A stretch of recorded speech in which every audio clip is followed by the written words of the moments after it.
남편의 핸드폰에서 발견된 충격적인 공모의 흔적. 사랑인 줄 알았던 결혼은 시어머니가 설계한 거대한 감옥이었습니다. 오늘 2부에서는 시어머니 박 여사가 30년 동안 목숨처럼 숨겨온 추악한 비밀이 밝혀집니다. 가식의 가면을 벗기고 무너진 자존감을 되찾기 위한 수연 씨의 반격. 지금 바로 그 소름 돋는 사이다 복수극이 시작됩니다. 구독과 좋아요를 눌러서 함께 해주세요. 핸드폰을 켜자 카카오톡 알림이 떠 있었습니다. 엄마라는 이름의 대화방이었어요. 수연 씨는 경악했습니다. 대화방 내용이 기가 막혔어요. 엄마 진우야, 오늘 수연이 점심에 회사 앞 이탈리안 레스토랑 갔더라. 남자 직원이랑 같이. 진우 그래? 알았어 엄마. 엄마 요새 수연이가 화장을 진하게 하는 것 같아. 누구한테 보이려고 그러는 건지. 진우 엄마 너무 걱정하지 마. 내가 잘 지켜볼게. 엄마 오늘 수연이 핸드폰 확인해 봤니? 혹시 이상한 연락 오는 거 없고? 진우 확인해 볼게. 수연 씨의 동선, 먹은 음식, 만난 사람들에 대한 박 여사의 상세한 보고가 매일 올라와 있었어요. 수연 씨는 핸드폰을 내려놓고 고개를 떨궜어요. 눈물이 주르륵 흘러내렸습니다. 남편은 공범이었어요. 남편과 어머니가 함께 자신을 감시하고 있었던 겁니다. 수연 씨는 더 이상 눈물도 나오지 않았어요. 슬픔을 넘어서 허무함만 남았습니다. 그날부터 수연 씨의 몸은 눈에 띄게 수척해지기 시작했어요.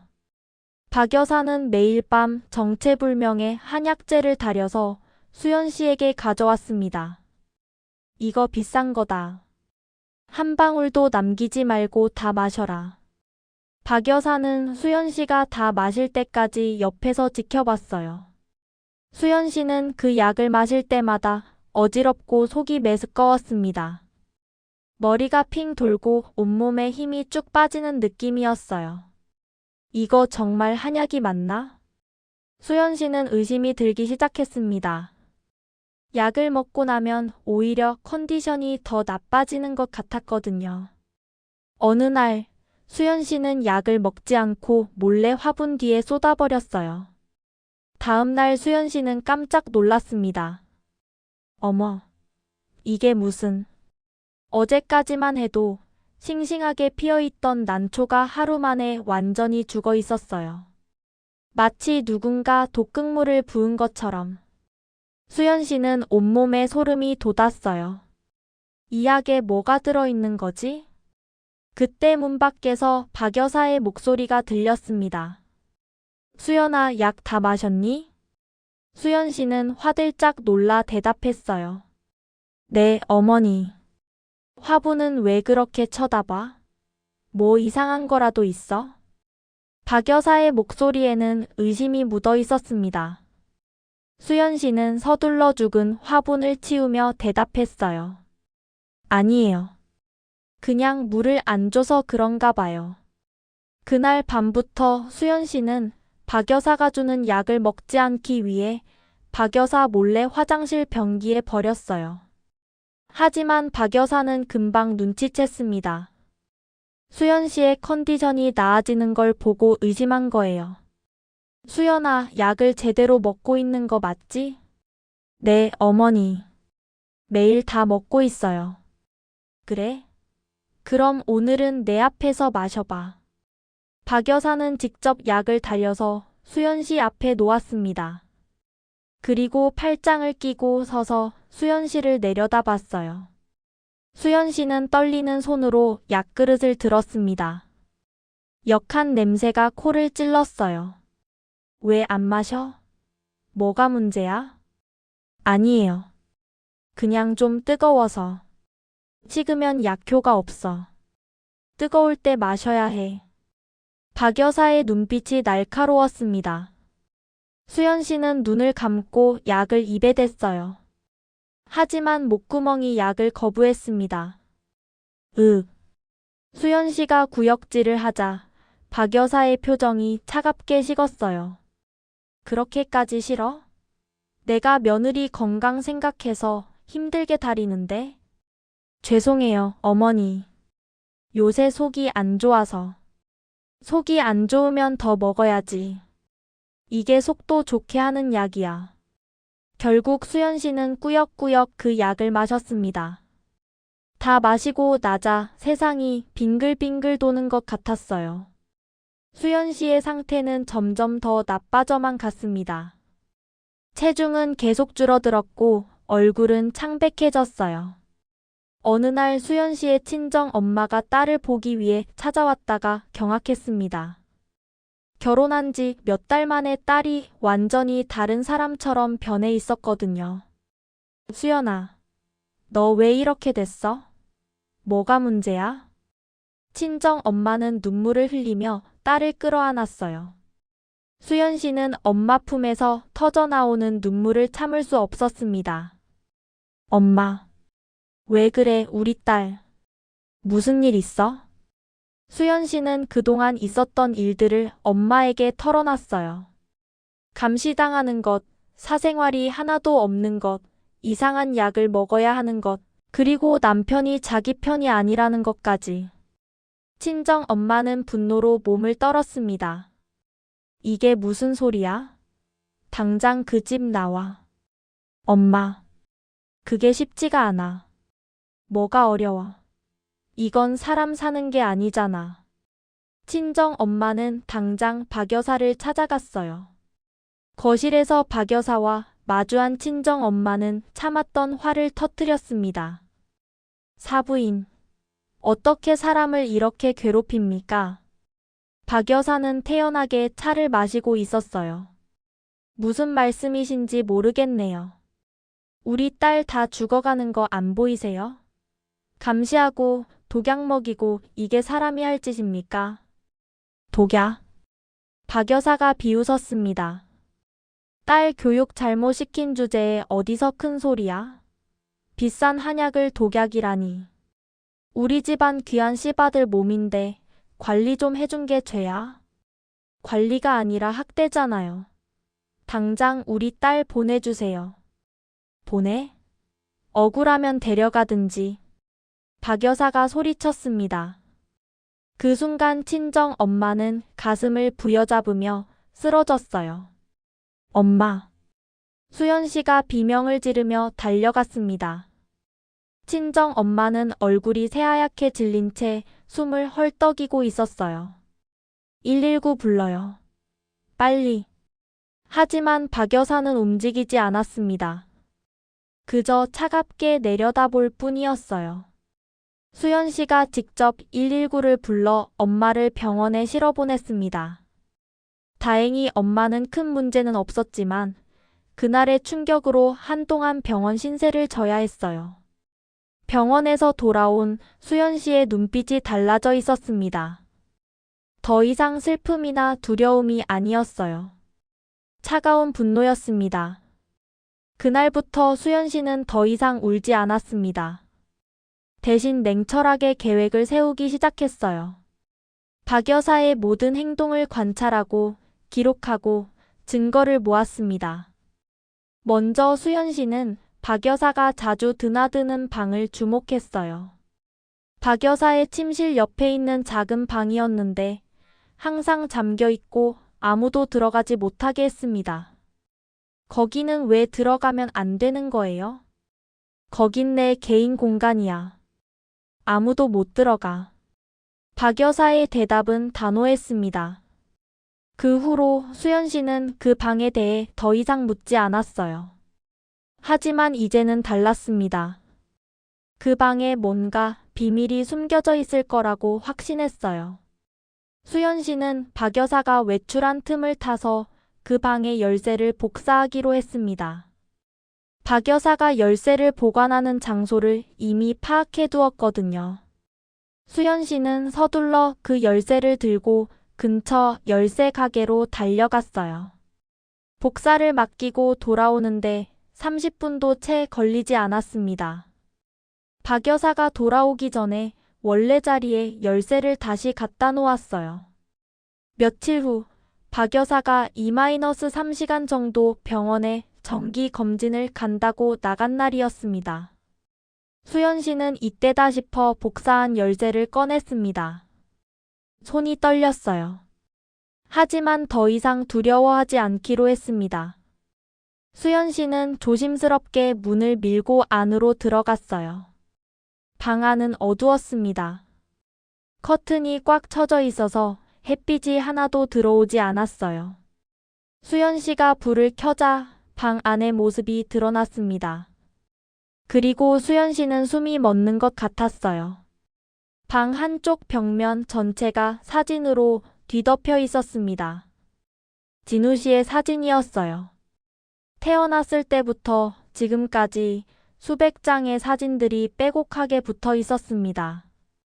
하지만 그게 다가 아니었어요.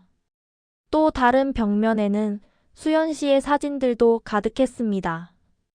회사에 가는 모습, 친구를 만나는 모습, 심지어 집 안에서 찍은 사진들까지. 수연 씨가 전혀 모르게 찍힌 사진들이었어요. 미쳤구나. 수연 씨는 중얼거렸습니다. 이건 집착의 수준을 넘어서 있었어요. 방 한가운데에는 큰 책상이 있었고 그 위에 낡은 상자가 놓여 있었습니다. 수연 씨는 조심스럽게 그 상자를 열었어요. 상자 안에는 이상한 물건들이 들어 있었습니다. 남자의 칫솔, 머리카락 몇 가닥, 낡은 손목시계, 그리고 오래된 편지들. 수연 씨는 그 편지들을 펼쳐봤습니다. 30년도 더 된 것 같은 누렇게 바랜 편지였어요. 내 사랑하는 은희에게. 편지는 박 여사의 이름, 박은희로 시작되었습니다. 그런데 이상했어요. 이 편지를 쓴 사람의 이름이 진우 씨 아버지의 이름이 아니었거든요. 수연 씨는 더 많은 편지들을 읽어봤습니다. 그리고 점점 진실에 가까워지기 시작했어요. 박 여사에게는 결혼 전 다른 남자가 있었습니다. 진심으로 사랑했던 남자. 하지만 그 남자는 가난했고 박 여사의 부모님은 그 결혼을 반대했어요. 대신 지금의 남편, 부유하지만 박 여사가 사랑하지 않았던 남자와 결혼시켰죠. 그리고 결혼 직전 박 여사는 옛 연인과 마지막으로 만났습니다. 그때 생긴 아이가 바로 진우 씨였어요. 수연 씨는 온몸에 소름이 돋았습니다. 진우 씨는 지금의 아버지 아들이 아니었던 거예요. 박 여사는 그 비밀을 30년 넘게 숨기고 살아온 겁니다. 상자 맨 밑에는 일기장이 있었어요. 박 여사의 일기장이었습니다. 수연 씨는 떨리는 손으로 그 일기장을 펼쳤어요. 1995년 3월 5일. 진우가 점점 그 사람을 닮아간다. 눈매며 웃는 모습이며 혹시라도 누군가 알아차릴까봐 무섭다. 2010년 8월 12일. 진우가 대학교에 가겠다고 한다. 서울로 유학을 보내달라고. 절대 안 돼. 내 눈앞에만 있어야 해. 2023년 6월 20일. 진우가 여자를 데려왔다. 수연이라는 계집애. 예쁘긴 한데 눈빛이 마음에 안 든다. 전현이 우리 진우를 빼앗아 갈 것 같아서 불안하다. 2024년 2월 3일. 요새 수연이가 말을 안 듣는다. 저런 계집애는 길들여야 해. 내가 그랬던 것처럼. 순종하게 만들어야 한다. 약을 좀 더 진하게 다려야겠다. 수연 씨는 일기장을 읽으며 손이 부들부들 떨렸습니다. 수연 씨는 스마트폰을 꺼내 모든 걸 사진으로 찍기 시작했습니다. 편지들, 일기장, 상자 속의 물건들, 그리고 벽에 붙은 사진들까지. 하나도 빠짐없이 모두 기록했어요. 증거를 확보하는데 집중하다 보니 시간 가는 줄 몰랐습니다. 그때였어요. 삐비비. 현관문 비밀번호 누르는 소리가 들렸습니다. 수연 씨는 심장이 철렁 내려앉았어요. 박 여사가 생각보다 일찍 돌아온 겁니다. 수연 씨는 서둘러 일기장을 제자리에 돌려놓고 방을 나와 문을 잠갔어요. 열쇠를 주머니에 넣고 자신의 방으로 뛰어갔습니다. 거실 쪽에서 박 여사의 목소리가 들렸어요. 수연아, 집에 있니? 네, 어머니. 방에 있어요. 수연 씨는 가슴을 쓸어내렸습니다. 그날 밤, 수연 씨는 촬영한 사진들을 모두 클라우드에 백업했습니다. 그리고 신중하게 계획을 세웠어요. 박 여사를 무너뜨릴 완벽한 계획을 말이죠. 며칠 후, 수연 씨는 박 여사의 스토킹 습관을 역이용하기로 했습니다. 수연 씨는 일부러 핸드폰에 낯선 남자와 주고받는 다정한 문자를 남겨뒀어요. 물론 가짜였습니다. 대학 동기한테 부탁해서 연극을 하기로 한 거죠. 내일 2시에 호텔 커피숍에서 볼까요? 오랜만이네요. 박 여사가 수연 씨의 핸드폰을 몰래 확인하는 걸 알고 있었어요. 그리고 예상대로 다음 날 수연 씨가 외출 준비를 하자 박 여사도 슬쩍 따라 나왔습니다. 수연 씨는 약속 장소인 호텔 커피숍으로 갔어요. 거기서 대학 동기 남자친구를 만났습니다. 두 사람은 커피를 마시며 자연스럽게 대화를 나눴어요. 멀리서 보면 연인처럼 보일 수도 있게끔 말이죠. 그리고 예상대로 커피숍 입구 쪽에서 익숙한 실루엣이 보였습니다. 검은 선글라스와 마스크를 쓴 박 여사였어요. 박 여사는 스마트폰으로 수연 씨를 찍고 있었습니다. 그 모습이 CCTV에도 고스란히 담기고 있었죠. 잠시 후 수연 씨가 화장실에 간다며 자리를 떴습니다. 그리고 미리 연락해둔 사람들에게 문자를 보냈어요. 지금 들어오세요. 곧 호텔 커피숍의 다른 입구로 2명의 남자가 들어왔습니다. 한 명은 문중의 최고 어르신이었고 다른 한 명은 박 여사의 친정 오빠였어요. 수연 씨는 미리 그들에게 연락해서 오늘 이 시간에 여기서 만나자고 약속했던 겁니다. 물론 박 여사 몰래요. 수연 씨가 자리로 돌아와 앉자마자 박 여사가 커피숍 문을 박차고 들어왔습니다. 이 더러운 년. 박 여사의 목소리가 커피숍 안을 울렸어요. 사람들이 모두 깜짝 놀라 쳐다봤습니다. 딱 걸렸어. 우리 아들 인생 망치려고 작정했구나. 박 여사는 수연 씨에게 달려들며 스마트폰을 들이밀었어요. 당장 이 사진 들고 집에서 나가. 이혼해. 하지만 그 순간 박 여사는 자신의 옆에 앉아있는 사람들을 보고 굳어버렸습니다. 문중 어르신과 친정 오빠가 차갑게 박 여사를 쳐다보고 있었던 거예요. 은희야, 지금 뭐 하는 거니? 친정 오빠의 목소리는 차가웠습니다. 오빠? 어르신? 왜 여기? 박 여사는 당황해서 말을 더듬었어요. 수연 씨는 겁에 질린 표정으로 얘기했어요. 어르신, 어머니가 저를 계속 따라다니면서 사진을 찍으세요. 저 너무 무서워요. 수연 씨의 눈에서 눈물이 주르륵 흘러내렸어요. 연기가 아니라 진짜 눈물이었습니다. 문중 어르신이 박 여사에게 손을 내밀었습니다. 은희 핸드폰 좀 보자.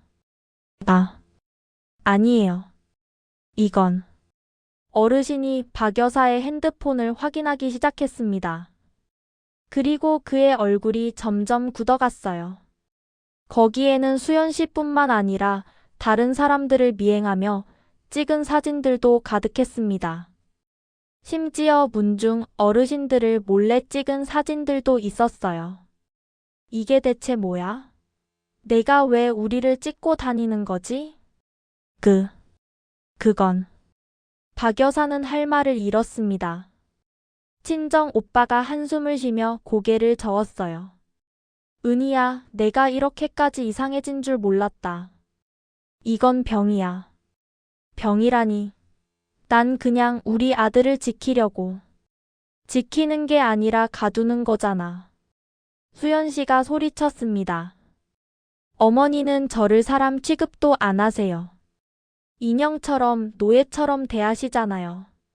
커피숍은 술렁이기 시작했습니다. 사람들이 수군거리며 쳐다봤어요. 문중 어르신이 일어서며 말했습니다. 은희, 오늘 저녁에 집안 어른들이 모두 모일 거야. 내가 해명할 기회를 주겠어. 박 여사의 얼굴이 새하얗게 질렸습니다. 그날 저녁 시댁 거실에 문중 어른들이 모두 모였습니다. 박 여사는 끝까지 자신의 행동을 정당화하려 했어요. 제가 뭘 잘못했습니까? 며느리 관리 좀 하는 게 죄예요? 관리가 아니라 학대지. 그때 수연 씨가 조용히 일어났어요. 그리고 거실에 대형 TV를 켰습니다. 모두 증거가 있습니다. TV 화면에 영상이 재생되기 시작했습니다. 박 여사가 마스터키로 안방문을 열고 들어오는 영상. 수연 씨 몰래 카메라를 설치하는 장면. 그리고 이상한 약을 다리는 모습. 이게 다 뭐야? 진우 씨의 목소리가 떨렸습니다.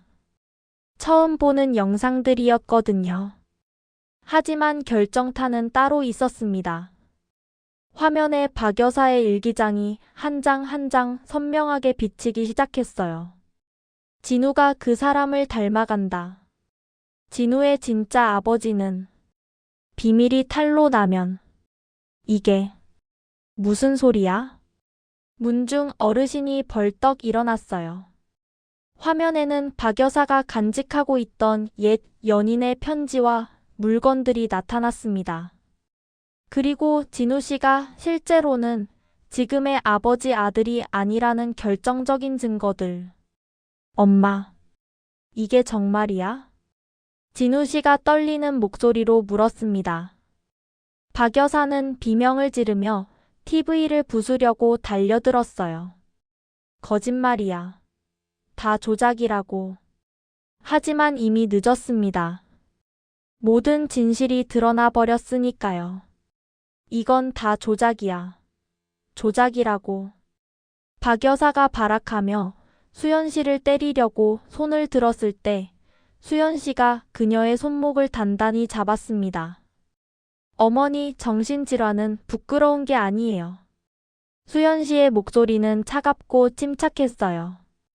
30년 넘게 거짓말과 망상 속에 사셨으니 이제 제대로 된 치료를 받으셔야죠.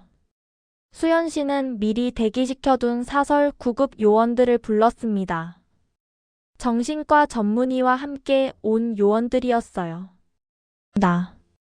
난 미치지 않았어. 박 여사는 주저앉으며 아들을 쳐다봤습니다. 진우야, 엄마 좀 살려줘. 엄마가 널 위해서. 하지만 진우 씨는 고개를 돌렸어요. 자신의 출생 비밀에 충격을 받아 아무 말도 할 수 없었습니다. 문중 어르신이 차가운 목소리로 말했습니다. 은희, 당분간 조용히 지내는 게 좋겠어. 이 일이 밖으로 알려지면 우리 집안 망신이야. 결국 박 여사는 가택연금 형태로 자신의 방에 갇히고 정신병원 전문의들이 오가며 치료를 받게 되었습니다. 그리고 수연 씨는 방관자였던 남편 진우 씨에게 이혼 서류를 던졌습니다. 당신은 남편이었던 적이 없어. 그냥 엄마의 아들이었을 뿐이야. 수연아, 미안해. 내가 잘못했어. 이제 와서 미안하면 뭐해요? 당신은 저를 지켜주지 않았어요. 오히려 어머니와 함께 저를 괴롭혔잖아요. 수연 씨는 이혼 서류를 탁자에 내려놨습니다. 평생 어머니의 인형으로 그 죄책감 속에서 사세요. 그게 당신한테 어울리는 삶이에요. 며칠 후 수연 씨는 변호사와 함께 박 여사가 불법으로 가로챘던 시아버지의 유산을 모두 회수했습니다. 차명 계좌에 숨겨둔 돈까지 모두 찾아냈어요. 법적인 절차를 거쳐 그 돈은 원래의 주인에게 돌아갔습니다. 문중 어르신은 모든 걸 제자리로 돌려놓은 수연 씨에게 고마움의 표시로 재산 일부를 증여해 주었어요. 진우 씨와 박 여사한테는 한 푼도 남지 않았어요. 빈털터리가 된 진우 씨와 정신이 무너진 박 여사만 텅 빈 집에 남게 됐습니다. 진우 씨는 고개를 들지 못했어요.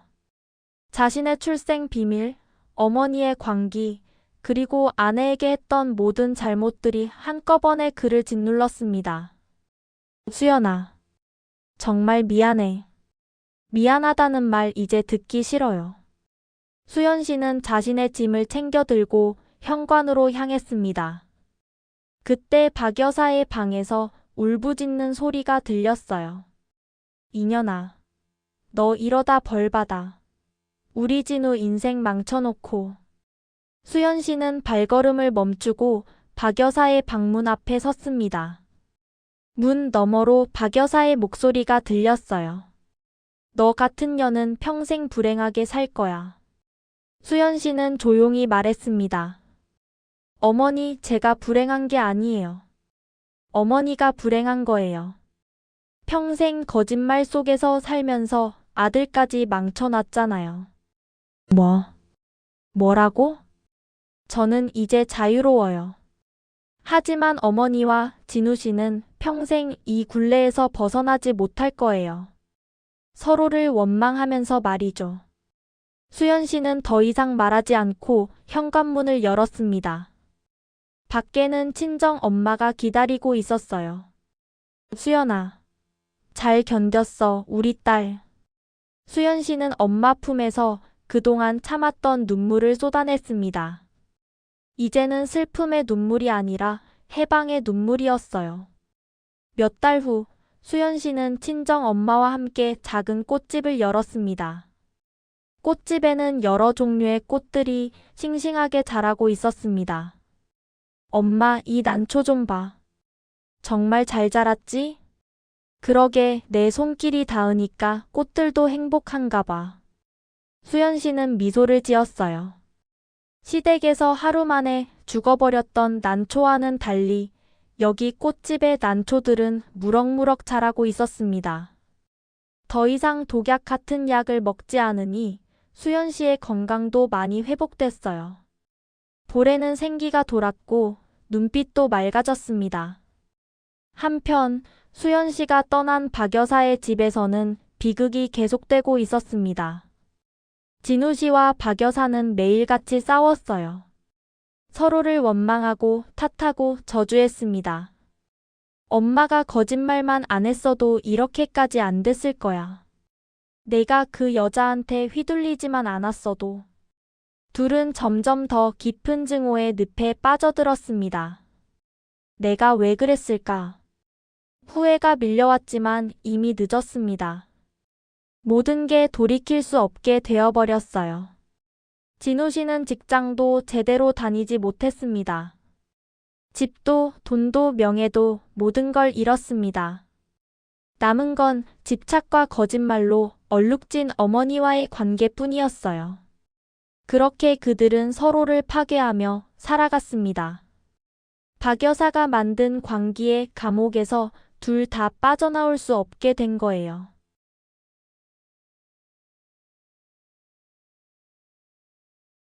여러분, 오늘 수연 씨의 사연 어떻게 보셨나요? 사랑이라는 이름으로 포장된 집착과 통제는 결코 사랑이 아닙니다.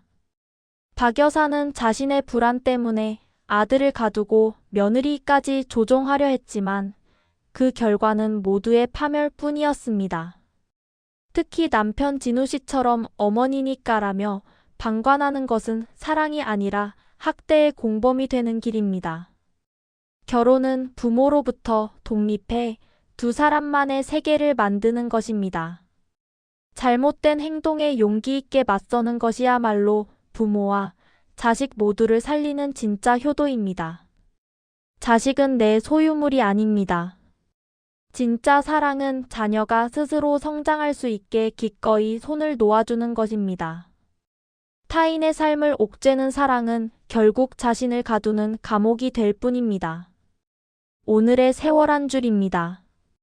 자식은 소유물이 아니고 며느리는 인형이 아닙니다. 타인의 삶을 옥죄는 사랑은 결국 자신을 가두는 감옥이 되어 돌아옵니다.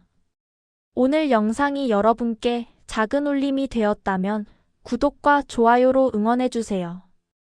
여러분의 응원이 더 많은 분에게 지혜를 전하는 큰 힘이 됩니다. 지금까지 세월 한 줄이었습니다. 오늘도 평안하십시오.